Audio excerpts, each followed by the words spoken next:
The drums of rain hammered Ezinwa like war. Under the village Iroko, a crowd closed in faces sharp with judgment, umbrellas snapping like wings. Amaka stood barefoot in a crooked white dress breath, shivering, as Uncle Bartho jabbed a finger at the stranger beside her. "You toyed with our girl," he thundered. Elders lifted a worn Bible. Mama Urena hissed, "Pay or disappear." Chinedu's jaw tightened, palms scarred from weeks on the farm, eyes holding a storm of their own. Lightning split the sky. "Marriage today," the chief declared before honor drowns. Gasps. Someone shoved a bride price ledger into the rain. Amaka's lips trembled, not from guilt, but from the weight of years sleeping on a kitchen floor. Chinedu stepped forward, voice steady over thunder. "I will not let her be sold." The wind died for a heartbeat, as if listening. He reached for her hand. Somewhere far away, engines growled on a road that had never seen black SUVs. Before we begin, tell us where you're watching from and your local time, and if this story grips you, gently tap subscribe so you won't miss what comes next. The rain eased to a whisper, but its echo stayed trapped between the trees and the murmurs of the crowd.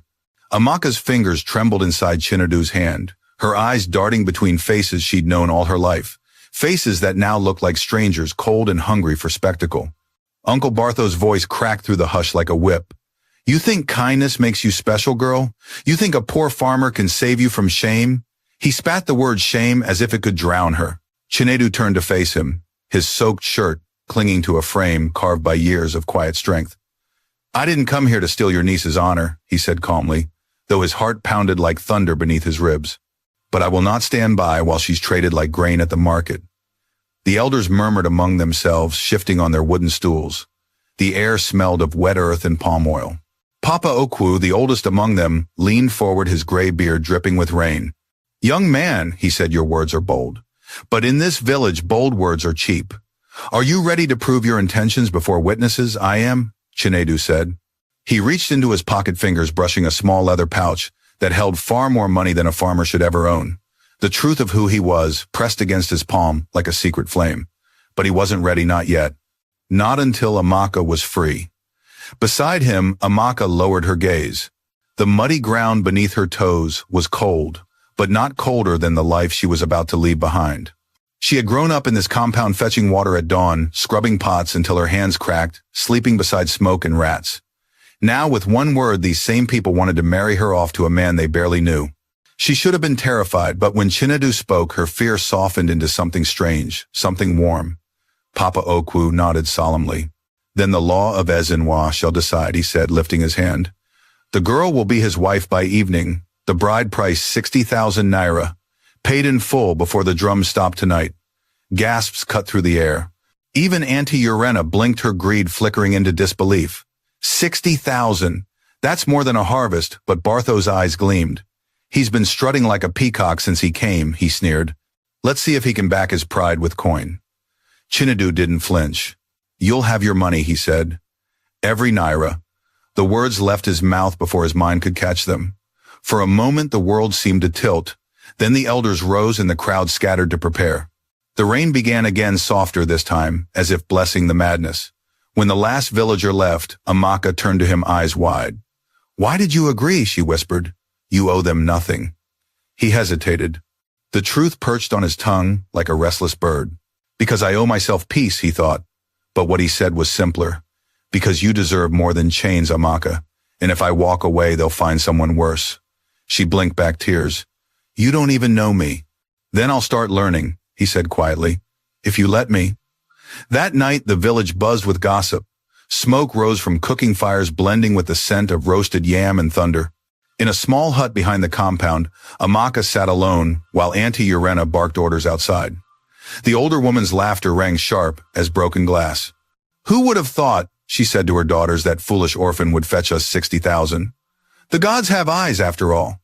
Amaka pressed her palms together. "The gods have eyes," she whispered too, but her words were not of greed. They were a prayer for strength. Across the village, Chinedu sat by a dim lantern in Papa Okwu's guest room. His phone, hidden beneath layers of cloth, vibrated once his assistant's coded message, confirming the transfer of funds. "All done, sir," it read. "No one will trace it to Lagos." He exhaled slowly. He had built empires in secret, survived betrayal and boardroom wars. But this small village ritual felt heavier than all of it, because for the first time someone's freedom depended on him. Before dawn, the drums began to sound. Amaka was dressed in a plain white cloth, sewn the night before, wrinkled uneven and smelling faintly of kerosene. Her hair was tied back with a frayed ribbon.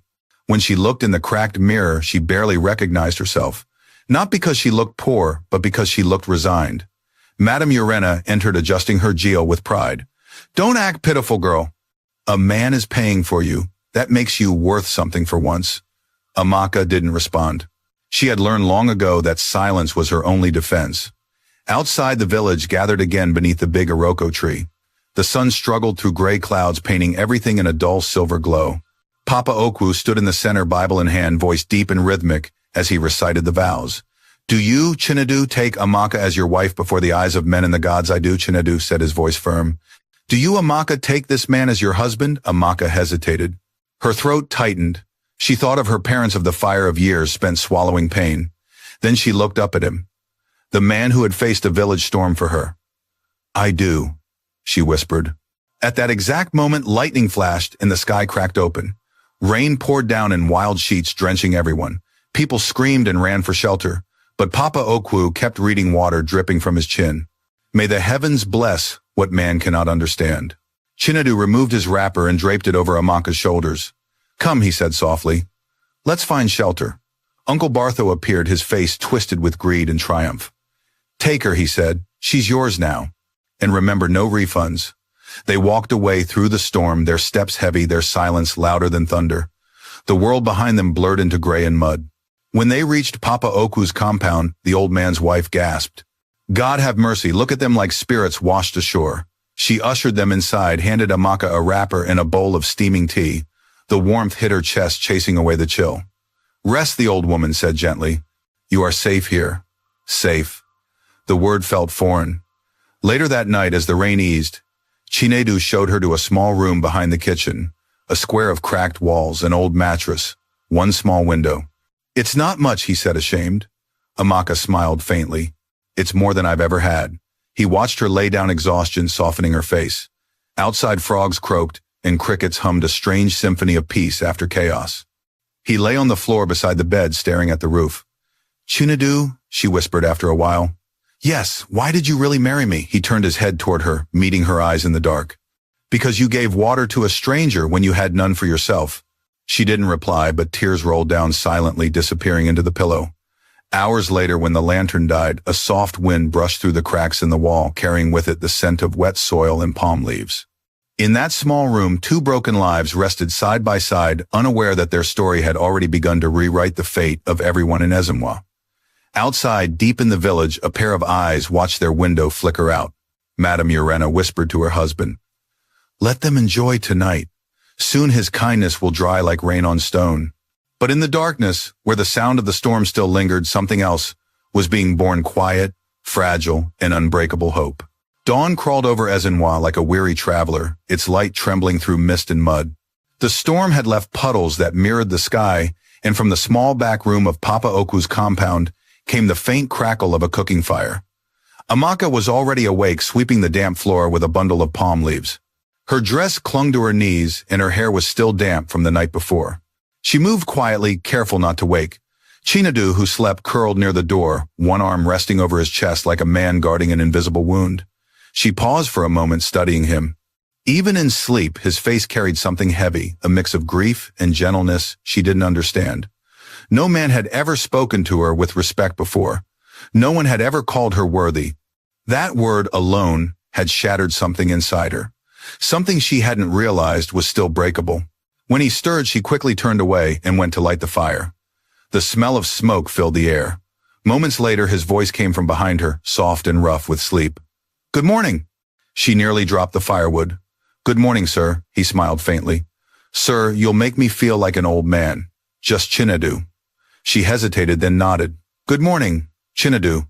He rose, stretched, and looked around the small room. "I'll go fetch water," he said, reaching for the clay pot. Her eyes widened. "No, let me. It's women's work." He turned his gaze steady. "Not in my house. In my house, we share the work." Amaka froze. No one had ever said such a thing in her presence, not Papa Bartho, not Auntie Urena, not any man in the village. In her world, women bent while men commanded. Yet here stood a man who spoke as though equality was as natural as breathing. "Sit," he said gently. "You've done enough." She watched him disappear into the morning fog pot, balanced easily on his shoulder. And for the first time she allowed herself to breathe without fear. The days that followed settled into a strange, quiet rhythm. Chinedu worked in the fields from sunrise to sunset, clearing land, repairing fences, teaching Papa Okwu's sons better planting methods. Amaka helped Mama Okwu cook for the workers, swept the compound, and spent evenings washing clothes by the stream. Sometimes when she was sure no one was watching, she hummed songs her mother used to sing, a melody soft as prayer. Chinedu often came home late, shoulders coated with dust, and found her sitting near the firelight waiting with his dinner. Their conversations were short at first, polite, uncertain. But as the nights grew longer, the silence between them began to soften. "Do you ever miss your family?" she asked one evening, as she handed him a bowl of yam porridge. His spoon paused midair. The question landed heavier than she knew. "Every day," he said quietly. She nodded, staring into the fire. "Me too." After a long pause, he added, "What do you remember about them?" She smiled sadly. "My father smelled of palm, wine, and rain. My mother always sang when she cooked. They loved each other like sunrise and sunset, never meeting but always together." Chinedu looked at her, then really looked. "You remember them with love, not bitterness." "I promised myself never to forget, Joy," she said simply. "Even when the world forgot me." Her words struck him like a psalm. For years his life had been built on vengeance, a fire that kept him alive but never warm. Yet this girl, with nothing but her scars and her soft smile, carried peace like a hidden jewel. A week later, whispers began to ripple through the village. "The orphan girl lives like a queen. Her husband washes plates. Maybe she has bewitched him." Madame Urena fed those whispers with relish, her voice dripping venom at every market stall. She used her face to trap him, she told anyone who would listen. "That man will regret it. You'll see." But the more they spoke, the more the couple grew in quiet strength. Amaka taught the neighborhood children songs and stories under the shade of the mango tree. Chinedu repaired broken tools for villagers who couldn't afford new ones. Slowly, their small acts of kindness began to shift the air in Ezimwa. Still, not everyone rejoiced. One evening, a boy arrived at Papa Okwu's gate carrying a folded letter sealed with wax. "A message for the farmer," the boy said, eyes nervous. Chinedu took it, thanked him, and stepped into the shadows. Inside, written in sharp, slanted handwriting, were the words, "He still lives here, the man who destroyed your father. He hides behind church prayers and greed. Do not forget why you came." It was unsigned, but Chinedu knew. Someone in the village remembered. His fingers tightened around the paper until it tore. Later that night, Amaka noticed him sitting outside, lost in thought. "You look like the rain is inside your chest," she said softly. He smiled faintly. "Maybe it is." She sat beside him, her wrapper brushing his arm. "You can talk to me."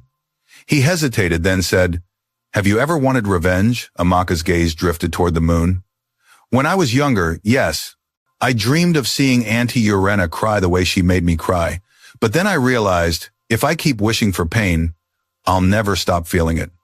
Her words sank deep, quieting something restless in him. "You're wiser than most," he said. "I'm just tired," she whispered, "tired of anger." That night, long after she slept, Chinedu sat awake. He thought about the man named Bartho, the thief who stole his father's fortune and dignity, who built his comfort on ashes. Every step Chinedu had taken into this village had been a step toward justice. But now, with Amaka's laughter echoing faintly from the room behind him, vengeance began to feel like a wound he no longer wanted to feed. One humid afternoon, Amaka went to the market to buy vegetables. The air smelled of spice and sweat, of sun-baked yams and roasted corn. She was reaching for tomatoes when a familiar voice froze her heart. "Well, well," Uncle Bartho said loudly, grinning at his friends. "Look who's risen from ashes." The kitchen girl who married a laborer. People turned. Amaka's throat tightened. Bartho laughed, slapping his knee. "Tell me, child, does your husband still scrub floors after work? Or has he taught you how to beg in English?" Laughter burst around her. Her hands shook, but she stayed silent. She picked up her basket and walked away. Bartho's voice chased her through the stalls. "No man stays with a beggar forever. You'll come crawling back soon enough." Outside the market, she collapsed under the shade of a tree chest, heaving. The noise, the shame, the years of buried humiliation crashed over her all at once. She pressed her face into her hands and wept. That was where Chinedu found her an hour later. Someone had told him she left the market early. When he saw her, trembling rage surged through him like wildfire. "Who hurt you?" he demanded. She shook her head. Please not here. But he had already guessed. The world around him narrowed to a single name, Bartho. The man he'd hunted for 3 years. The reason he came to Ezenwa. He clenched his fists, jaw tight. Amaka, I can't keep hiding the truth from you. She looked up, eyes swollen from crying. What truth? I didn't come to this village to farm, he said slowly. I came to find the man who destroyed my family, the one who stole everything from my father. She stared at him, confused. You mean Uncle Bartho? Yes. His voice trembled between anger and exhaustion. 15 years ago he ruined us. My father died of shame. My mother followed. I've been searching for him ever since. She stepped back, her heart pounding. So, you came here for revenge. I thought I did, he admitted, but then I met you. The silence between them stretched like a bridge made of glass. Finally she whispered, and now I don't know what I want, he said. Justice or peace. Her tears slowed. She placed a trembling hand on his chest. Then choose peace. Because vengeance will only steal what love is trying to build. He looked at her, and in that single gaze, the years of hatred began to loosen their grip. From a distance, the market still hummed. But beneath the mango tree where they stood, time seemed to pause. Chinedu exhaled the first true breath of freedom in 15 years. I choose peace, he said quietly. Amaka nodded, eyes shining through the remnants of her pain. Then maybe finally the rain will end. And for the first time since he arrived in Ezenwa, Chinedu felt the storm inside him begin to clear. Morning sunlight spilled gently across Ezenwa, bathing the muddy roads in gold. After days of heavy rain and heavier hearts, the village stirred with quiet curiosity. Word had traveled fast. The orphan girl's husband was not just any man. Gossip whispered through markets and along palm groves. He came for revenge, but found love instead. No one knew if it was true, but truth in Ezenwa always arrived slower than rumor. Amaka woke before dawn, her body aching from restless dreams. She had dreamt of fire again, her parents' house, the smoke curling like a serpent around her throat. But this time when she reached for help, it was Chinedu's hand pulling her from the flames. She awoke with tears on her cheeks. Outside, the world was damp and new. She could hear Chinedu's footsteps in the field behind the house, steady and sure. He had barely spoken since their confrontation under the mango tree. The truth he confessed, the years of pain, the hidden identity hung between them like fog. She couldn't decide if she was angry, grateful, or afraid. Perhaps all three. She found him kneeling beside a row of cassava plants, shirt soaked with dew. You've been out since sunrise, she said quietly. He looked up, sweat glistening on his forehead. Work clears the mind. She hesitated, then offered him a gourd of water. And does it clear the heart? He smiled faintly, a tired smile. Not yet. They stood in silence, the morning stretching between them. Finally, Amaka said, if you came here for justice, you have it. Everyone in this village knows what Uncle Bartho did now. His name is already poison. Chinedu leaned on his hoe eyes, thoughtful. Justice without mercy becomes another kind of wound. I've seen powerful men destroy others and call it righteousness. I don't want to become one of them. Then what will you do, she asked. I will build. Instead of break, he said simply. Something useful. Something good. The certainty in his tone steadied her. For the first time since she could remember, she saw a future that wasn't made of ashes. That afternoon, Amaka went to see Mama EJ, the old widow who lived near the well. The woman had always been kind to her, offering leftover soup when Auntie Urena starved her. Mama EJ greeted her with a smile, missing 2 front teeth. Ah, my daughter, marriage suits you. You glow like morning oil. Amaka laughed softly. Marriage hasn't changed me, Mama. It only gave me room to breathe. The old woman nodded. Sometimes that's all a woman needs, air that isn't borrowed. Amaka helped her shell groundnuts while children played nearby, their laughter echoing like bells. She spoke about wanting to teach the village girls how to read, maybe start small lessons under the mango tree. Mama EJ clapped her hands. A good idea. Our girls need more than chores and marriages. But not everyone shared that spirit. Later, as Amaka returned home carrying a basket of yams, she passed Auntie Urena sitting with her daughters at the market. Their laughter turned sharp when they saw her. So Madam Farmer's wife Urena sneered. Still pretending to be humble after catching herself a husband, Amaka kept walking. Oh, she's too proud to talk to us now, Mary, the younger one added. Maybe she thinks her husband's magic will buy her perfume. Urena's eyes gleamed with mischief. Careful, Mary. She might put that poor man under her spell the same way she fooled the elders. Their laughter followed her down the road like thorns. Amaka didn't turn around, but her steps grew faster. She could endure hunger, even beatings, but mockery still pierced like a blade. When she reached the compound, Chinadu was repairing the fence with Papa Okwu. He noticed her face immediately. "Who hurt you?" She shook her head. "It doesn't matter." "It does," he said firmly. She hesitated, then whispered, "They said I trapped you, that you're bewitched." He chuckled softly. "Then maybe your kindness is the best magic I've ever known." She smiled despite herself. "You don't mind what people say." He looked at her seriously. "I used to care too much about voices that weren't mine. I lost everything chasing their approval. Not again." For a moment their eyes met, and something fragile, but powerful, settled between them. Trust. Days turned into weeks. Together they began to change the rhythm of Ezenwa. Chinadu helped repair the village well, using his hidden resources quietly through an anonymous donor. Amaka started evening lessons for girls under the mango tree, teaching letters with sticks drawn in the dirt. Children flocked to her laughter. Even the elders began to nod with quiet respect. But peace is fragile where envy breathes.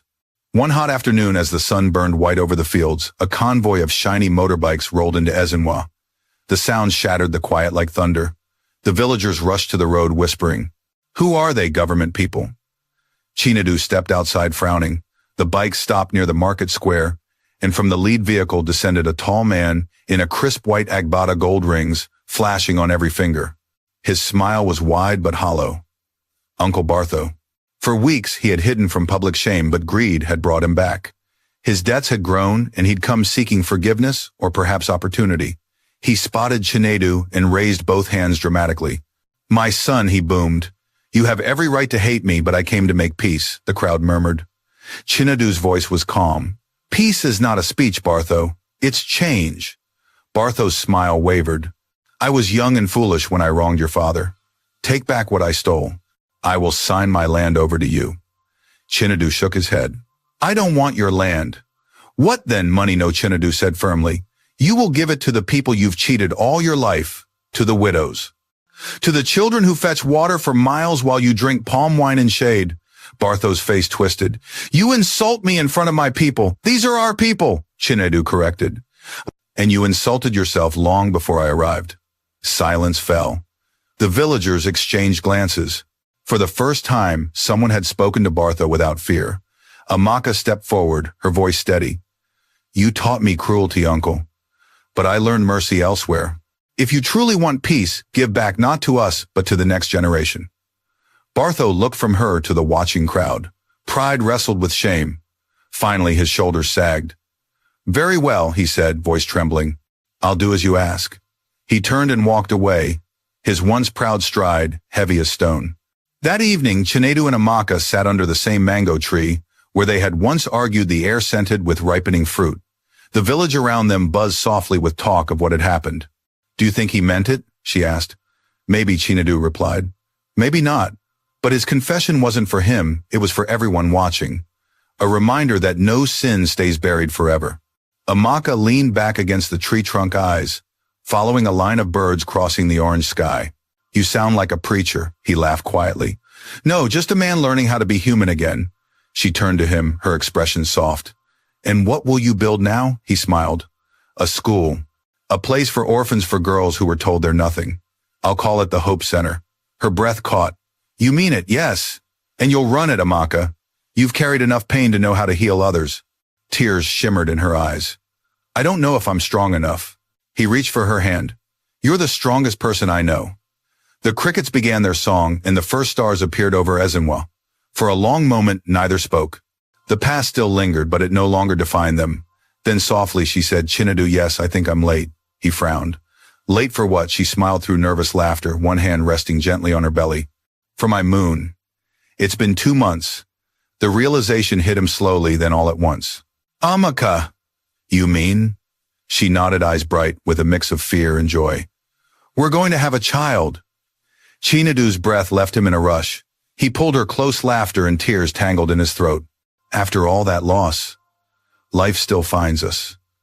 Amaka leaned into his chest, feeling the rhythm of his heartbeat. "Maybe that's what forgiveness truly is," she whispered, letting life begin again. The mango leaves rustled above them, and somewhere in the distance the drums of Ezenwa began to beat, not for war, not for judgment, but for hope reborn. The sound of the drums echoed softly through the evening, rolling over the green hills of Ezenwa like a heartbeat. Smoke from cooking fires coiled into the air, carrying the scent of yam and palm oil stew. From a distance, the village looked peaceful, but for Amaka and Chinedu, the peace felt fragile like clay that hadn't yet hardened in the Sunday. Days had passed since the moment under the mango tree when she told him she was with child. Every morning she still woke before dawn, her hands instinctively pressing to her belly, her mind whispering prayers to a mother she no longer had. And every night Chinedu lay awake beside her, his heart divided between joy and fear. A child was hope, but it also meant responsibility, permanence, and the end of his wandering revenge. He had chosen peace, yes, but could peace survive in a place still haunted by greed? That morning the sky glowed pink as the rooster crowed. Amaka stood by the fire stirring a pot of pap, while Chinedu packed his farming tools. Papa Oku's voice called from across the compound, old and warm. "Ah, my son, come, I want to show you the new plot for the cassava." Chinedu smiled. "I'll be there soon, Papa." Then turning to Amaka, he said softly, "Don't carry the water today. Let one of the boys help." She laughed. "If I don't work, I'll feel useless." He came close, lowering his voice. "You're carrying our future. Let the world do the heavy lifting for once." Her eyes softened. "You talk like my father used to." He said, "A man's strength is shown not in how much he carries, but in what he protects." Chinedu's chest tightened. "Then I'll protect both of you with everything I have." She reached out and squeezed his hand, and for a moment the world outside disappeared. By midday the sun was cruel again. Dust rose from the road where traders walked to the market. Amaka had gone to teach the children beneath the mango tree, and the small gathering had grown to nearly 20. Little girls scribbled letters in the sand while boys shouted out answers and laughed. "Spell light," Amaka said. A small voice replied, "Light. Very good, Tunde," she cheered, clapping. "Now who remembers what it means?" The children shouted together, "The thing that makes darkness go away." Amaka smiled so wide her cheeks hurt. For the first time since childhood, she felt she belonged not as someone's burden, but as a light herself. Across the road, two women passing by stopped to watch. One of them whispered, "That's the orphan girl who married the stranger." "Yes," the other replied, "but look at her now. She teaches children better than our own schoolmaster." For the first time, the gossip wasn't sharp. It was curious, almost admiring. But peace in Ezenwa always invited envy. At the far end of the market, Auntie Urena sat fanning herself with a piece of cardboard, her face pinched. Her husband, Uncle Bartho, had sold part of his land and donated the money to Chinedu's Hope Center project as promised. The villagers praised him, saying Bartho has changed. But Urena couldn't stand it. "How can they cheer for him?" she hissed, "when it was that boy who shamed us." Mary, her younger daughter, rolled her eyes. "Mama, maybe it's better this way. At least people don't spit when they see us now." "Spit? I'd rather they spit than forget who we are," she snapped. "Do you want to live like beggars?" She looked across the market and her gaze landed on Amaka, radiant under the mango tree surrounded by laughing children. The sight burned her like acid. "That girl stole our honor," she muttered. "She thinks she's better than us now because she married a man who can fix wells." "She didn't steal anything," Mary said quietly. "You and Papa gave her away." Urena's hand shot out, smacking her daughter across the shoulder. "Mind your tongue, child." But Mary didn't cry. She only looked at her mother with eyes gone cold. "You can't beat truth forever." At sunset, Chinedu returned from the farm, his shirt stained with dirt and sweat. He found Amaka sitting outside their room, her hands resting gently on her belly. The sight stopped him in his tracks. She looked peaceful, glowing, even in the fading light. He sat beside her. "How's my little teacher today?" "Tired," she admitted, smiling. "But happy. The children are learning fast. Even the boys listen now." He nodded, proud. "Soon the whole village will be at your lessons." She turned to him, suddenly serious. "Do you ever regret coming here?" "Never," he said without hesitation. "But you could have stayed in Lagos running your company, living in wealth. Instead you hide here, pretending to be poor." "I came to this village looking for vengeance," he said quietly, "but I found purpose. Wealth without peace is just a cage made of gold." She looked at him, her voice trembling. "And if the truth about who you are spreads again, then let it," he replied. "Let them see that even a man with everything can still bow before love." Her eyes filled with tears. "Sometimes I wonder if I deserve all this." He took her hand gently. "You don't deserve it, Amaka. You earned it with every scar, every tear, every act of kindness they tried to crush." She laughed softly through her tears. "Then our child will know strength before they can even walk." Chinedu smiled, resting a hand over hers. "Our child will know peace. That's all I want." A week later, the Hope Center opened. The villagers gathered near the old well, where a new sign stood tall: Ezenwa Home for Orphans and Women's Skills Training, founded by Chinedu and Amaka Obi. Children clapped, women ululated, and Papa Okwu offered prayers of blessing. Even Bartho came standing awkwardly at the back, guilt written across his face. When it was Amaka's turn to speak, she stood beneath the banner, her voice calm but steady. This place is not built from bricks alone. It is built from forgiveness. Every hand that gives, instead of takes, adds one more stone to its walls. Her words moved the crowd into silence. Even Urena, hidden behind a stall, felt something shift in her chest, though pride kept her from showing it. After the ceremony, a small boy tugged at Chinedu's sleeve. "Sir, will the orphans live here?" "Yes," Chinedu said, kneeling. "Every child without a home will have one here. No one will sleep hungry again." The boy grinned, showing missing teeth. "Then I want to work for you when I grow up," Chinedu laughed. "Then study hard for Madame Amaka. She'll make sure you're ready." Amaka watched them with a heart too full for words. For so long, she had been the one needing rescue. Now she was part of something that rescued others. But even joy has shadows. That night, as the celebrations ended, a strange unease crept through Chinedu's thoughts. He stood on the porch, staring at the moon. Behind him, Amaka lay asleep, one hand over her belly. The future looked bright, but the past had teeth, and it wasn't done biting. His phone buzzed softly on the table. A message blinked across the screen. "Sir, urgent. The board has discovered your absence. Media inquiries spreading. They've traced you to River State. Need instructions." He stared at the message, heart pounding. The truth he had buried for months was rising like a tide. Soon the village would know not just that he was wealthy, but that he was the Chinedu Obi billionaire CEO of Obi Holdings. He looked back at Amaka. She murmured in her sleep, her face serene. He knew the storm coming could shatter that peace. Stepping outside, he whispered to the night, "I will not lose this life again." The wind answered with silence, and the drums of Ezenwa, those steady ancient drums, beat on warning that no secret stays buried under kind soil for long. The next morning, the air over Ezenwa carried a quiet tension. The sky hung low, pale and heavy, as though it too sensed that something was about to shift. Amaka woke first, her body already accustomed to the rhythm of dawn. She rolled onto her side and watched Chinedu, still half asleep beside her. His face, calm in slumber, looked younger, less burdened, almost innocent. But even in his rest, his brow was furrowed as if wrestling ghosts she could not see. She touched his shoulder lightly. "Wake up, husband. The sun waits for no man." He stirred, then smiled. "And yet it still rises every morning, even without me." She laughed soft and musical, then rose to fetch water for washing. He watched her silhouette against the early light, and for a moment gratitude filled his chest. Then, like a shadow slipping under a door, anxiety crept back.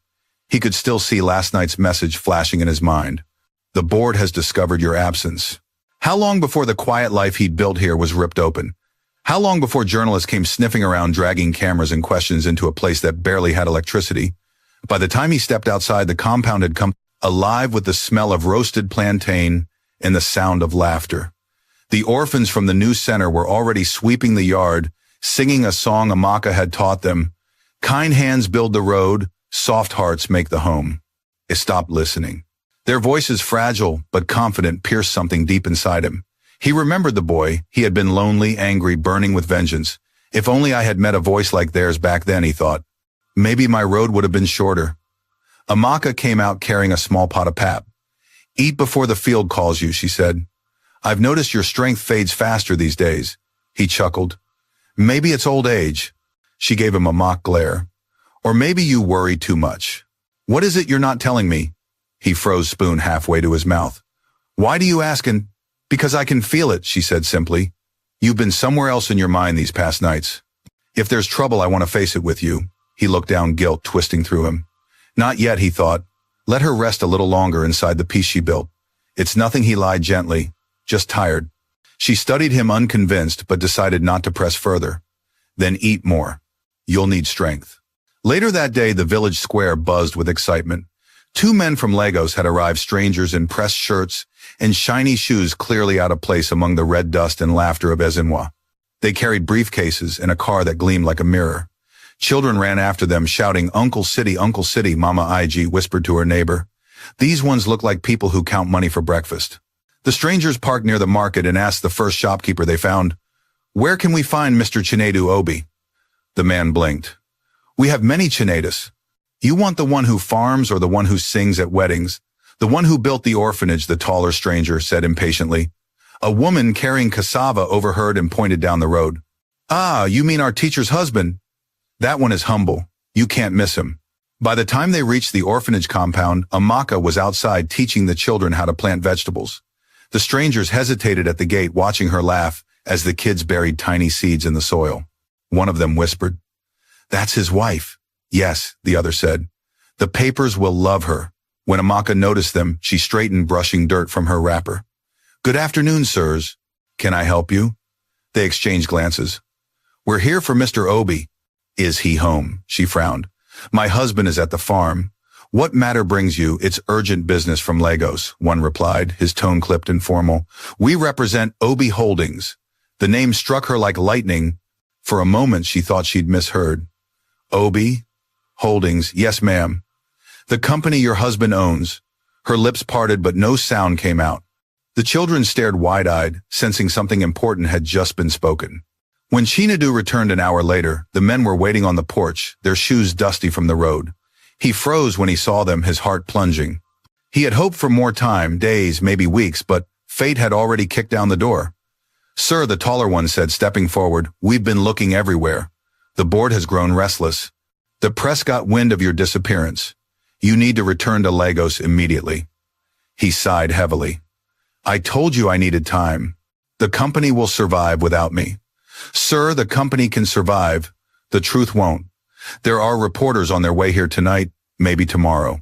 If they find you living like this, married to a village girl..." "Enough," he cut in sharply. His tone made the men flinch. "Don't call her that again. Her name is Amaka." Behind him, Amaka stood silently, the pot of cassava soup still in her hands. "Is it true?" she asked quietly.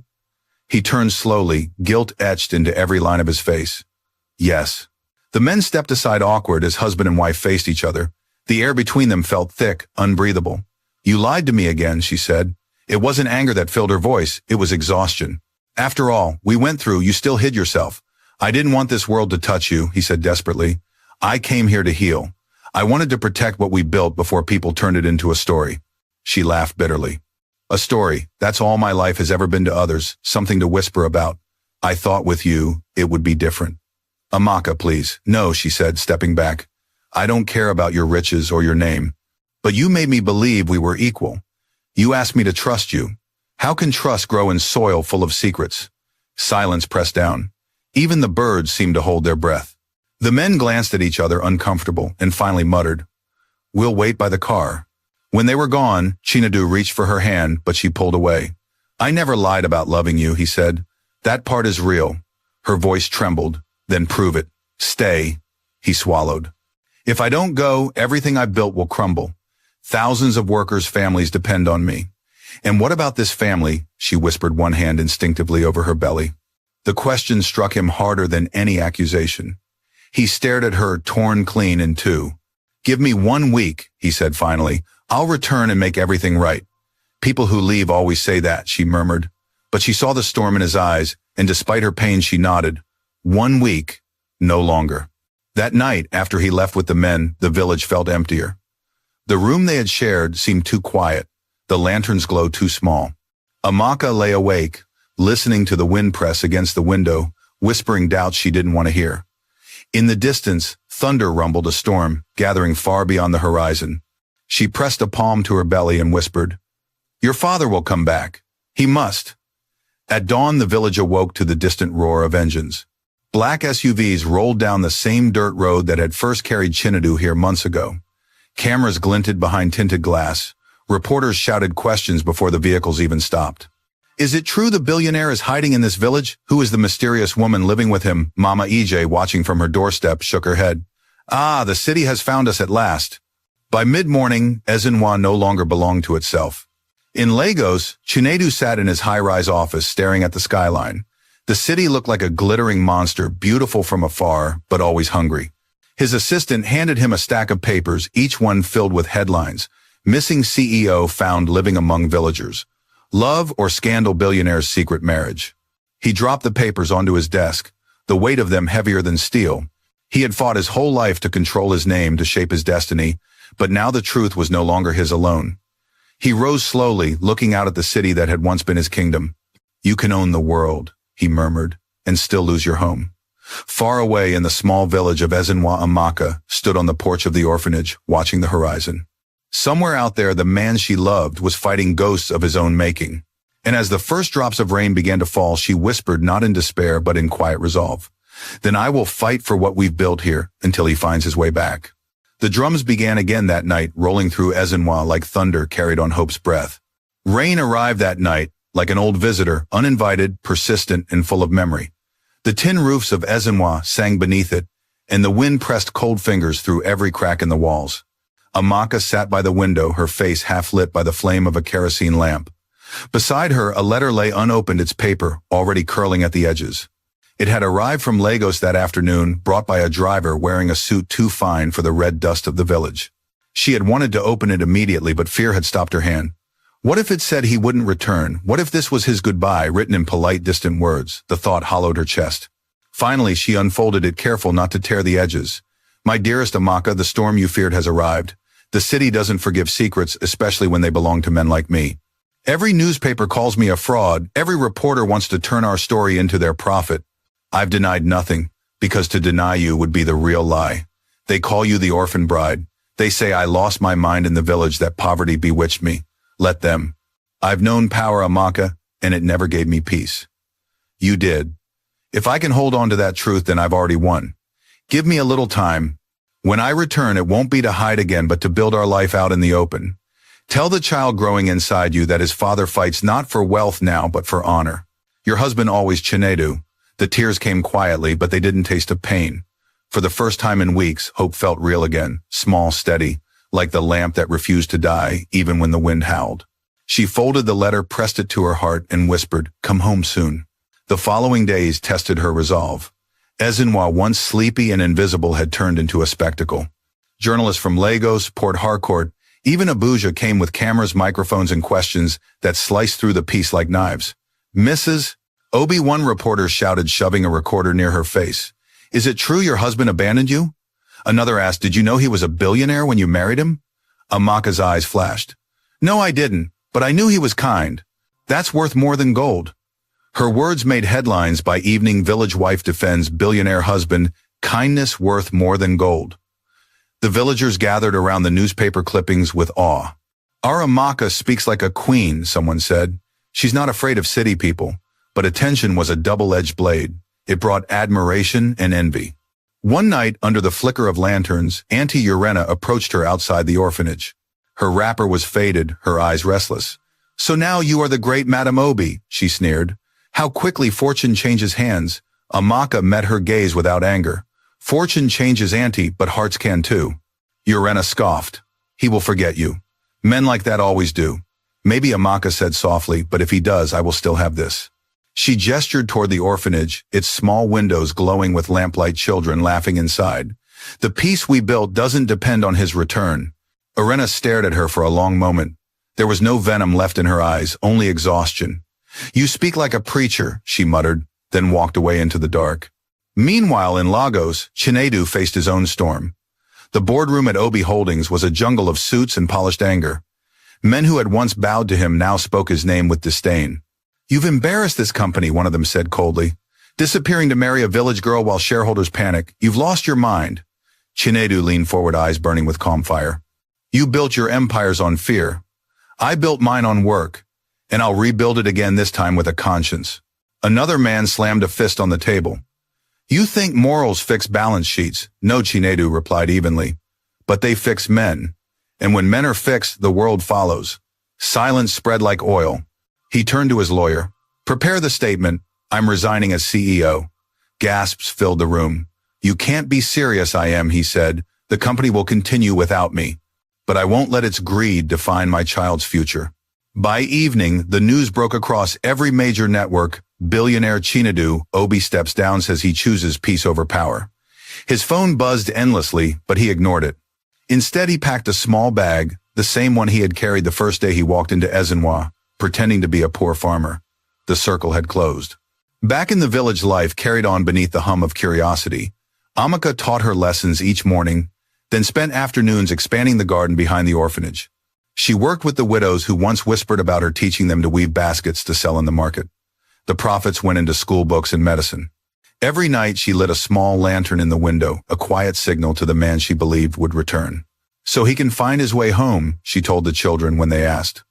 Weeks passed, the reporters thinned out. Ezenwa began to breathe again.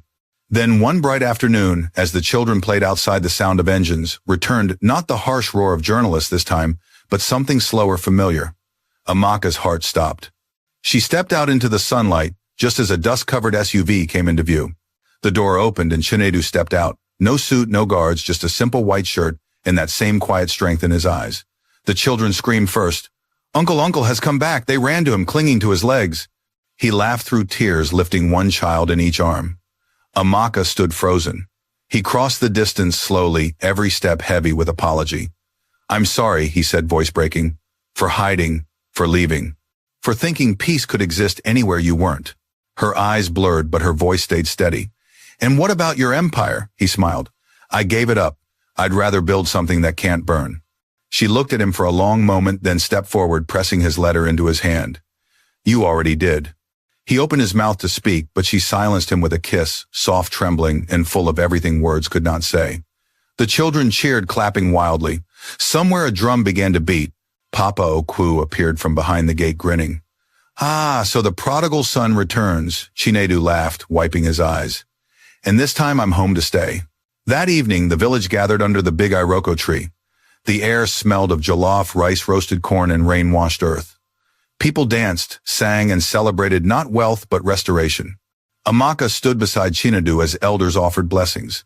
"May your love be the well that never runs dry," Papa Okwu declared. Later, when the crowd thinned and the stars spilled across the sky, Chinedu turned to her. "Tomorrow we start something new. A foundation. Schools, homes, hospitals. Everything I once built for profit, I'll rebuild for purpose." Amaka smiled, resting her head on his shoulder. "You've already built the most important thing." "What's that?" "A home where truth lives." He kissed her forehead, then knelt his hand, gently brushing her rounded belly. "And for this little one," he whispered, "the world will be kinder." Above them, the drums of Ezenwa kept playing, deep, ancient, and full of promise. The rain that once drowned the village now smelled of renewal. For the first time since fire stole her family, Amaka felt the air fill her lungs without fear. And for Chinedu, who had spent half his life chasing ghosts, the wind carried only peace. In the distance, the orphanage windows glowed like stars, proof that light once kindled never truly dies. The dry season came to Ezenwa like a blessing. The rains retreated, leaving the earth warm and golden. The cassava fields glowed under sunlight, and laughter echoed across the village as children from the orphanage chased each other around the mango trees. For the first time in years, everything felt settled. Peace had found its way into the soil, and with it came a new rhythm of life. Amaka stood on the porch of the orphanage, her belly now round and full of promise. She wore a light wrapper patterned with blue and gold, her face radiant despite the heat. The children adored her, calling her Mama Hope, because she always told them, hope is something you can plant and watch grow. Behind her, the sound of hammering filled the air. Chinedu was supervising the workers building new classrooms beside the main hall. He had swapped his fine city clothes for a work shirt and slippers covered in dust.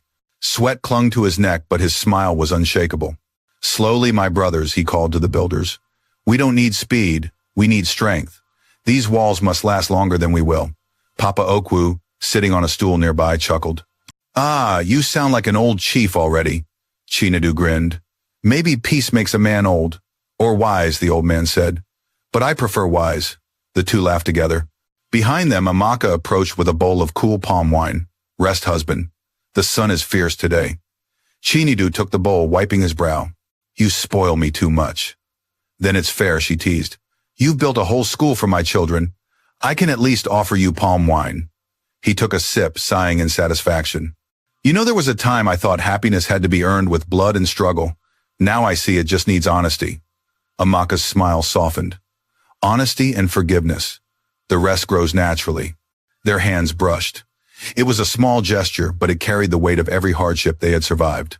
That afternoon, while Chinedu inspected the new roof beams, a familiar voice called from the road. "Ihi, is this how rich people forget their neighbors?" Chinedu turned and froze. Standing there carrying a small sack of corn was Uncle Bartho. The years had carved regret into the man's face. His once proud shoulders drooped, and his clothes were faded from sun and sweat. The arrogance that once filled his voice was gone. Uncle Chinadu said slowly, "You shouldn't be walking this far in the sun." Bartho forced a weak laugh. "I still have legs, and I came to work. There's no shame in that." Amaka stepped out, startled to see him. He looked at her and lowered his head. "Niece," he said quietly, "I don't expect forgiveness, but I wanted to thank you. That center you built. My own daughter goes there every morning to learn tailoring. She says you teach her kindness even after what we did." Amaka's heart twisted. For a long moment she couldn't speak. Then she said softly, "There's room here for everyone who wants to start over." Bartho's eyes filled.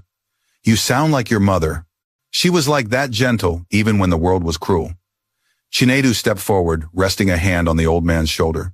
"If you wish to help, come. The roof needs patching." The old man hesitated. "You'd let me work for you. After everything, I'd rather let you work with me," Chinedu replied. "We've all been broken once. The least we can do is rebuild together." Bartho nodded, tears spilling freely. "May God bless you both." And just like that, the man who had once been a villain became another pair of hands shaping a better future. That evening, when the work ended and the light turned copper, the villagers gathered under the Iroko tree. Women brought roasted yam, men drummed on empty barrels, and the children danced barefoot, their laughter rising into the dusk. Amaka sat among them, her feet swollen but her heart light. The baby kicked softly as if joining the celebration. Chinedu stood to speak. "Brothers, sisters, friends, thank you. This land was once filled with fear and greed, but today it beats with love. Let's promise never to forget what brought us here." Cheers erupted. Someone shouted speech from Mama Hope. Amaka laughed, embarrassed, but the crowd insisted. Slowly she rose. Her voice was calm, steady as the drums. "There was a time I thought suffering was my destiny, but pain can be a teacher. It taught me that every scar can become a seed if we plant it in good soil." The villagers murmured in agreement. She continued, "If you want to change the world, start by showing mercy to the person who hurt you. It doesn't mean forgetting, it means choosing peace over poison." When she finished, even the children clapped. Tears shimmered in the firelight on faces that had once known only struggle. Later that night, as the crowd drifted away, Amaka and Chinedu sat together watching the stars. The sky was full of them, scattered like diamonds across black velvet. "Do you think the world will ever stop hurting people like us?" she asked softly. Chinedu shook his head. "No, the world doesn't stop hurting, but we can stop bleeding." She leaned her head on his shoulder, smiling. "You always know how to turn pain into poetry," he chuckled. "No, you do. I just learned from the best." For a long while they sat in silence, the air cool and full of crickets. The drums faded, replaced by the soft hum of night. Days later, Amaka went into labor. The first pain came in the middle of the night, sharp and sudden. Chinedu woke, instantly, panic flashing across his face. "Breathe," she whispered through clenched teeth. "It's time." They sent for Mama EJ and 2 midwives. The storm outside began as if summoned by fate, rain pounding on the roof, thunder rolling in the distance. For hours, the room filled with shouts, prayers, and the scent of burning herbs. Chinedu paced outside, soaked by rain but refusing to move from the doorway. Every cry from inside tore through him like fire. Finally, near dawn, the door opened. Mama EJ's face broke into a wide grin. A girl, Chinedu, stumbled inside, trembling. Amaka lay exhausted, her skin glistening with sweat. In her arms, wrapped in soft cloth, was a tiny child with dark curls and wide, blinking eyes. "She's perfect," Amaka whispered, her voice fragile with awe. Chinedu knelt beside her, unable to stop smiling. "You did it, my love." "No," she murmured. "We did." He touched the baby's hand. It closed around his finger, impossibly small and strong. "What shall we call her?" Amaka smiled weakly. "Neka. It means mother is supreme, because if not for the mothers before us, we would never have survived." Chinedu nodded, tears glinting in his eyes. "Then Neka it is." Outside, the rain stopped. Sunlight streamed through the window, turning everything golden. As the first morning of Neka's life broke, the whole village gathered again, laughing, singing, clapping. The orphanage bells rang, and even the birds seemed to join the celebration. In the midst of it all, Chinedu lifted his daughter high and whispered, "Welcome, my child. You are proof that love outlives every storm." Amaka smiled from her bed, watching the man who had once come to Ezenwa as a stranger now standing as his heart. And when the drums began again, deep, steady, filled with the rhythm of renewal, the sound carried far beyond the village out into the world that had once forgotten them. Morning came softly over Ezinwa, brushing light across the red earth and the roof still wet with dew. Inside the small room, the air smelled of palm oil, soap, and new life. Baby Naneka slept in a basket woven by the village women, wrapped in a soft cloth embroidered with gold thread. Amaka sat nearby humming an old lullaby. Her mother used to sing, her voice low and full of warmth. Chinedu entered quietly, carrying a tray with a steaming bowl of pepper soup. For strength, he said. Mama EJ insists you eat before the visitors come, Amaka smiled. Visitors, already? Who's coming? He chuckled, setting the tray down. Half the village, I think. Word spreads faster than lightning here. Everyone wants to see the child who arrived with the rain. She laughed softly. Then we should charge entry fees. He bent down and kissed her forehead. They've already paid with prayers. By noon, the compound was full. Women brought baskets of yam, pap, and cloth. Men came carrying gifts, small ones, humble but heartfelt. Laughter echoed through the air as children peeked into the room, whispering in awe at the tiny baby sleeping soundly. Papa Okwu, wearing his best white agbada, stood under the tree, his walking stick gleaming. Ah, this child will bring blessings, he declared. Rain came with her birth, and rain means life. Mark my words, she will grow wise. The crowd cheered. Amaka, sitting on a mat, watched it all with tears of joy.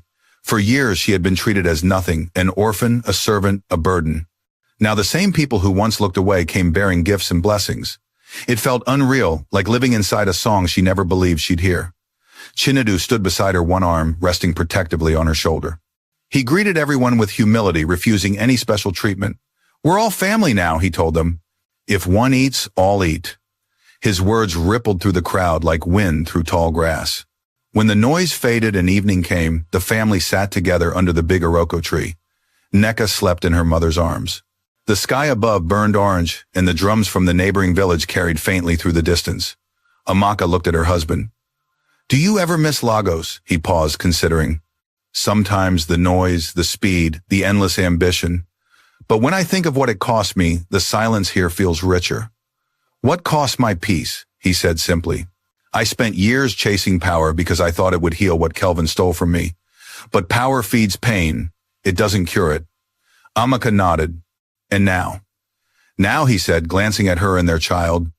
I realized everything I needed was waiting in a place everyone else ignored. They fell silent, content to let the crickets and wind finish the conversation.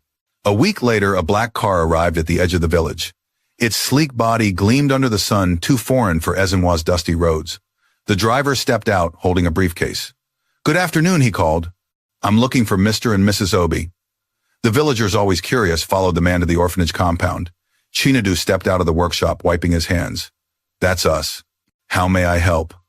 The driver smiled nervously. Sir, I bring news from the city. The investigation into Kelvin Okafor's fraud case is closed. He was sentenced last month. Chinedu's face changed, calm at first, then heavy with a sadness deeper than anger. Sentence, yes, sir. 7 years. He confessed everything before the court. Amaka came to stand beside him, her brow furrowed. And his family, his wife sells food near the bus park now. The daughters, one is married, the other works as a cleaner in Lagos. Silence fell. The villagers murmured, remembering the proud couple who once mocked Amaka. Chinedu exhaled slowly. Justice, perhaps. But it doesn't make me rejoice. Amaka touched his arm gently. Because mercy changes hearts more than punishment. He nodded. Exactly. Then he turned to the driver.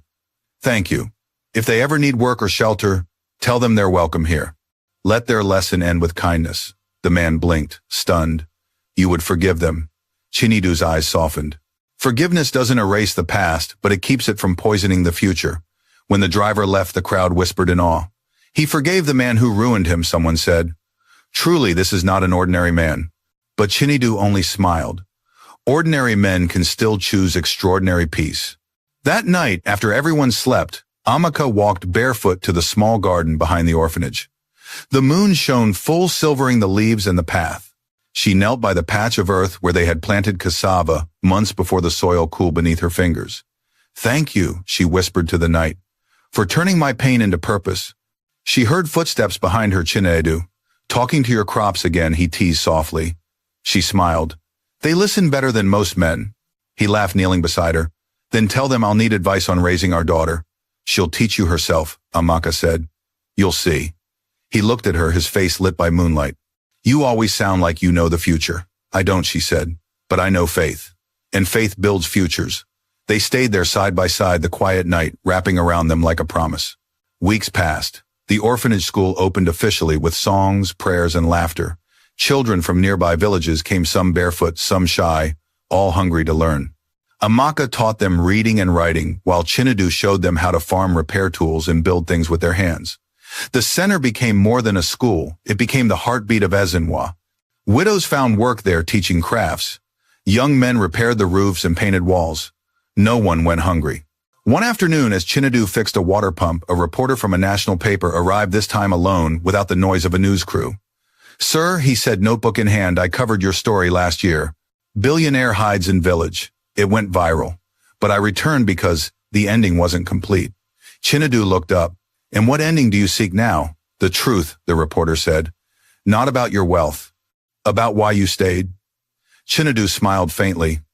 Because the city taught me to build walls, but the village taught me to build hearts. And when hearts grow strong, they don't need walls. The reporter wrote in silence. Later that week, his article was published, The Man Who Chose Peace, How a Billionaire Gave Up His Empire to Build a Village. It spread across Nigeria like wildfire. But this time, no one mocked. People sent donations, volunteers, and books. Schools across the country wrote letters to Ezinwa. Amaka held one of those letters close to her heart, a note from a young orphan girl in Ibadan who wrote, When I grow up, I want to be like Mama Hope. Tears welled in her eyes. She sees me, she whispered. Someone sees me now.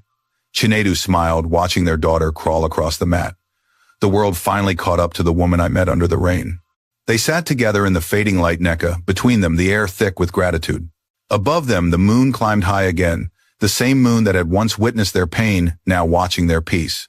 The night felt endless, yet light. And for the first time in both their lives, there was no unfinished sentence, only continuation. The Harmattan wind returned to Ezinwa, soft and dry, carrying the smell of dust and wood smoke through the narrow paths.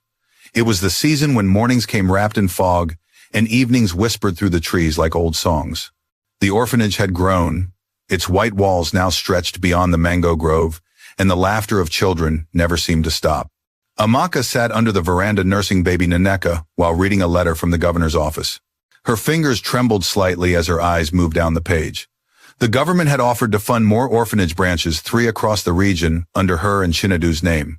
It was everything they had dreamed of, a chance to multiply hope. Yet something inside her hesitated. When Chinedu walked in from the workshop, she handed him the letter quietly. They want to give us more land and money, she said. They want us to expand. He read it slowly, his expression unreadable. This is good news. It is, she admitted. But it scares me. He looked up. Why? Because growth means attention, she said. Attention brings politics, and politics ruins everything good. He nodded, setting the letter down. True. But if we hide what we build, only the darkness grows. Maybe it's time we light other corners of the world. Amaka smiled faintly. You always make it sound simple. It's not simple, he said softly, but it's right. They stood together for a moment, watching children play in the dusty yard. Some of them were new arrivals, orphans from nearby villages brought by relatives who could no longer feed them. Among them was a small boy named Abuka who never spoke. He'd been found wandering alone near a burnt hut, clutching a half-broken wooden horse. Amaka approached him one morning and knelt to his level. Your toy looks brave, she said gently. He blinked but said nothing. You don't have to talk, she continued, but you can always stay. That evening, as she passed by the dormitory, she heard faint humming. It was Abuka singing softly to his toy. She smiled through tears. Healing, she thought, always starts quietly. One afternoon, 2 men in polished shoes arrived again from Lagos, this time not reporters but investors. They sat stiffly in the office Chinedu had built beside the school. Mr. Obi-Wan said, adjusting his glasses, the board from your former company wants to reconcile. They regret the way they treated you after your resignation. They hope you'll return as chairman, if not CEO. Chinedu leaned back in his chair, fingers interlocked. And why now? The man hesitated. Because the company is failing. Investors trust your name. A silence followed, heavy and thoughtful. Amaka, who had entered quietly to bring tea, watched her husband's face. His eyes flickered with something she hadn't seen in months, a glint of the man who once commanded boardrooms who built empires. "Tell them," he said finally, "that I've already found a company worth more than theirs." The man frowned. "You're joking, sir." "No," Chinedu said. "It's called humanity. It pays in peace." Amaka smiled, pride softening her features. When the men left, he turned to her. For a moment, the old me almost answered. "But he didn't," she said. "And that's what matters." That evening, under the orange light of sunset, they walked through the village hand in hand. The road was busy, market women returning home goats, bleeding the smell of roasted plantain in the air. Everyone greeted them warmly. Mama Hope, Papa Peace, those were their new names among the people earned, not given. When they reached the riverbank, the air grew cooler. The same river where months ago Chinedu had first fetched water pretending to be a poor farmer. The memory made them both laugh. "Do you ever think," Amaka asked, "about what would have happened if I hadn't offered you that water that day? I would have fallen," he said simply. "Maybe not just to the ground, maybe into bitterness forever. And if I hadn't," he smiled, "then maybe someone else would have saved me, but she wouldn't have made me new." Amaka blushed, pretending to look away. "You talk too much poetry for a farmer. And you talk too much wisdom for an orphan," he teased back. They sat together by the river, listening to frogs croak and distant drums. For a long time, they didn't speak. Then Amaka whispered, "Do you ever wonder if our story will be remembered?" Chinedu's eyes softened. "If peace lives long enough, it always becomes legend." Weeks later, Ezinwa prepared for its annual harvest festival. Bright fabrics hung from trees, drums thumped in every corner, and smoke from roasted yam rose into the evening sky. For the first time, the orphanage children would perform on stage. Amaka had spent days training them, teaching songs about kindness, forgiveness, and hope. Little Ebuka, the once silent boy, had been chosen to lead the chorus. As the performance began, the village gathered in front of the makeshift stage. Lanterns swung in the wind, their flames dancing like spirits. Ibuka stepped forward nervously. Amaka crouched behind him, whispering, "You're brave. Sing for the ones who can't."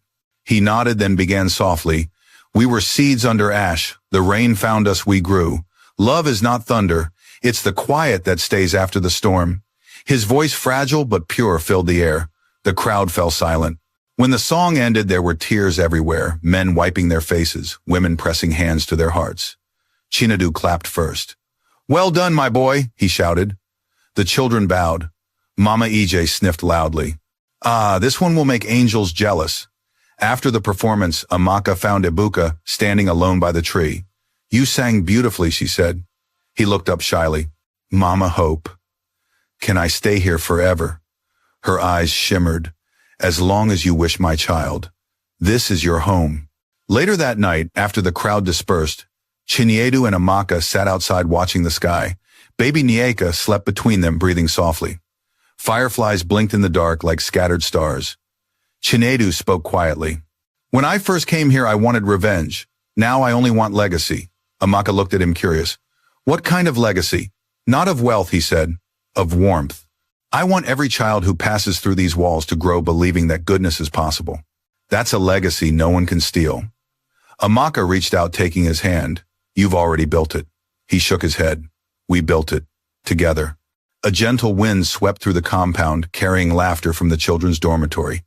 Somewhere far off, the village drummer began a slow rhythm, steady and deep like a heartbeat. Amaka leaned into him. "Listen," she said softly. "The sound of peace." He smiled. "No. The sound of beginnings." They sat there until dawn, the horizon turning pink behind the hills, their daughter stirring between them. The rooster crowed and light spilled across the fields, where yam leaves glistened with dew. In that moment, Ezinwa didn't feel like a small village anymore. It felt like the center of the world, a place reborn through forgiveness, where pain had finally turned into purpose. Chinedu whispered more to himself than to her. "I used to think wealth was measured in land and gold. But this laughter, this child, this peace, this is the only fortune that lasts." Amaka smiled through quiet tears. "Then we are the richest people alive." He wrapped his arm around her shoulders, pulling her close as the sun rose higher, painting the world gold again. And together they watched a new day begin, proof that no matter how dark the night, dawn always finds those who choose to keep their hearts open. The morning after the harvest festival, Ezinwa village felt lighter than air. The drums had gone silent, the fires had burned low, but laughter still floated through the wind like perfume. The air smelled of roasted yam and wet soil, and the children's voices echoed faintly from the fields where they now gathered to play. For once there was no gossip, no bitterness, only calm, wide and golden as the morning light. Amaka walked barefoot across the compound, her wrapper swaying gently. Neka, now toddling, clutched her finger, giggling as the soft dust puffed beneath her feet. Each step reminded Amaka of the long road she had walked from the ashes of her childhood home, through years of cruelty and hunger, to this life that still felt like a miracle she dared not wake from. Inside the orphanage, Chinedu was speaking with a group of teachers. The foundation's first new school building was complete in a nearby town, and requests for help kept arriving from every corner of the state. He looked up as Amaka entered, his smile brightening the room. "You're up early," he said. "So are you," she teased. "Are you building schools before breakfast now?" Maybe he laughed. "Hope doesn't sleep much." Amaka handed him a cup of pap. "Drink or Hope will faint." He accepted it, then grew quiet. "The governor's secretary called again this morning. They want to name the main hall after us." Amaka frowned. "That's not necessary. The children's laughter is enough. That's what I told them," he said softly. "But it made me think, when we're gone, what will people remember our names, or the peace we tried to leave behind?" She placed her hand on his. "They'll remember the change, because true legacy doesn't live on buildings, it lives in hearts." Outside, a child screamed joyfully, breaking the moment. They both turned to the window and smiled. Later that day, a visitor arrived. The villagers recognized him immediately, Kelvin's eldest daughter, Mary. She had traveled from Lagos, dusty from the road and trembling with uncertainty. The guards hesitated, but Amaka waved her through. "Let her in," she said gently. Mary's eyes darted nervously as she entered the courtyard. The last time she had been here, she was laughing at Amaka's torn wedding dress. Now she clutched a faded handbag, her once proud face hollowed by hardship. "Good afternoon," she murmured, not daring to meet their eyes. I came to ask for help." Chinedu stood silent. "My father," her voice cracked. "He's ill, very ill. Prison has broken him. Mama and Ife are barely surviving. I've tried to find work, but..." Her voice faded into tears. "We have nothing." The yard fell silent. The children who had been playing nearby stopped to watch, sensing the tension. Amaka exchanged a long glance with her husband. Finally, she walked to Mary and placed a hand on her shoulder. "Come inside," she said softly. "You look hungry." Mary broke down, completely sobbing. "Why are you helping me after everything? After how we treated you?" Amaka's voice was calm but steady. "Because someone must end the circle. Pain only multiplies when we keep it alive," Chinedu added quietly. "And because once I wished someone had forgiven me too." They fed her, gave her clean clothes, and prepared medicine to send to her father. Before she left that evening, Mary knelt before them. "You've given me what money could never buy: dignity. I will not forget." Amaka lifted her gently. "Then do the same for someone else one day. That's how mercy grows." As Mary walked away down the dusty road, the villagers whispered among themselves. "The ones who were mocked now give mercy," one said. "Truly God writes stories better than men." Months passed. The orphanage's fame spread beyond the region. Letters arrived from schools, churches, and even government offices, all wanting to visit or learn from Ezenwa's miracle. But Chinedu and Amaka refused to let pride creep in. They kept their days simple, teaching, planting, and sharing meals with the children. One morning, while overseeing a building project near the river, Chinedu slipped on a wet rock. The fall was sudden, the crack of his leg echoing through the valley. When the workers carried him home, Amaka felt her heart freeze. "He'll recover," the doctor said, "but he must rest. No walking for months." Rest, something Chinedu had never known how to do. For weeks he lay in bed, frustration clouding his usually calm face. The world he had built continued to move around him, but he felt helpless watching others carry the load. Amaka refused to let despair grow. Every evening she sat by his bed reading stories aloud, African folktales, parables, lessons of resilience. The children visited daily, bringing drawings and songs. One night, as rain drummed on the roof, Amaka read from an old Igbo proverb book. "A man who cannot dance still moves the crowd if his drum beats true." Chinedu smiled faintly. "So even if I can't walk, my drum still plays." She kissed his forehead. Louder than ever. The weeks of recovery became a season of reflection. He learned to slow down, to listen instead of lead. The children's laughter became his medicine. When he finally stood again using a carved walking stick, the entire village gathered to celebrate. Papa Okwu lifted his voice, shouting, "The lion walks again." Drums thundered. The people danced until sunset, their joy a living prayer. A year later, Ezenwa had transformed. The once-forgotten village had become a beacon, a place where orphans studied, widows worked, and strangers found refuge. Journalists called it the Village of Second Chances. One day, a team from the United Nations arrived. They had heard of the miracle in Nigeria's southeast, a rural couple rebuilding hope through compassion. Their leader, a woman from Ghana, asked to interview Amaka. "What inspired you to start all this?" she asked. Amaka thought for a moment. "Pain," she said, "and the decision not to let it end with me." The interviewer blinked, then whispered, "That may be the most powerful answer I've ever heard." Later, she filmed Chinadu with the children planting new cassava shoots. "Why farming?" she asked. "You could have built offices or hotels." He smiled. "Because you can't eat skyscrapers. And soil never lies. It gives back exactly what you plant." The story went global. Donations poured in. But the Obas didn't buy mansions or cars. They built more homes, more schools, more clinics. Each one bore a single inscription on its entrance: "Kindness builds forever." Years later, on a calm evening, Chinedu and Amaka sat under the old Iroko tree again. Their daughter Naneka, now a teenager, laughed with a group of children near the river. The sun dripped gold across the horizon, and smoke from cooking fires rose lazily into the sky. Chinedu sighed contentedly. "Look how far we've come." Amaka nodded. "And how much we've given away, and still nothing feels lost." He smiled. "That's the secret, isn't it? Love multiplies when it's shared." They sat in silence, listening to the drums begin again, just like the day they first met under the rain. Amaka leaned her head against his shoulder. "If the world remembers us, let it not be for wealth or fame. Let them remember that forgiveness built a home." He squeezed her hand, and that a cup of water changed everything. Above them, stars began to pierce the velvet sky. Children's laughter echoed through the dusk, blending with the steady rhythm of the drums, a song of redemption, of beginnings of love, reborn from ashes. And somewhere between the sound of the wind and the beat of those drums, Ezenwa whispered its own prayer, that the world may never forget the power of mercy. Every storm we survive leaves a seed behind. What grows from it depends on our hearts. Chinedu and Amaka's story reminds us that forgiveness is not weakness. It is courage wearing peace as armor. From the ashes of betrayal, they built a life where kindness replaced cruelty and purpose outshined pain. Wealth can build walls, but compassion builds homes. True greatness lies not in power or riches, but in how we treat those who have nothing to offer in return. Dear viewers, if this story touched your heart, tell us what lesson you learned from it in the comments below. And if you believe the world needs more stories of kindness and redemption, don't forget to subscribe, like, and share, so together we can keep hope alive.